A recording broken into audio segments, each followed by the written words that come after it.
अस्सलाम वालेकुम। आज हम उन तीन कामों के बारे में बात करेंगे जिनको करने से अल्लाह ताला हमारी साबिक़ा ज़िंदगी के सारे गुनाह नेकियों में कन्वर्ट कर देंगे। एक तो ये होता है ना कि अल्लाह ताला ने हमारे गुनाह माफ़ कर दिए, हमें माफ़ कर दिया।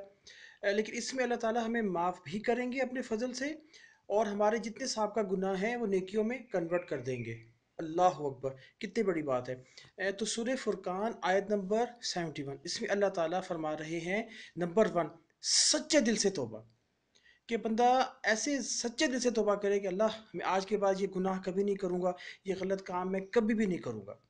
नंबर 2, ईमान, सच्चा ईमान हो जो शिर्क से बिल्कुल पाक हो। और तीसरी चीज़ है अमलन साले, यानी कि जो भी काम करूँगा बिल्कुल सालेह होगा, अल्लाह ताला की रज़ा और खुशनुदी हासिल करने के लिए होगा, और सुन्नती तरीके से होगा, अमलन सालेह। तो मेरे बहनों और भाइयों, ये काम आप करें, इन पे अमल करें, और अपने जो साबिक़ा गुनाह हैं उनको नेकियों में कन्वर्ट करवाएं।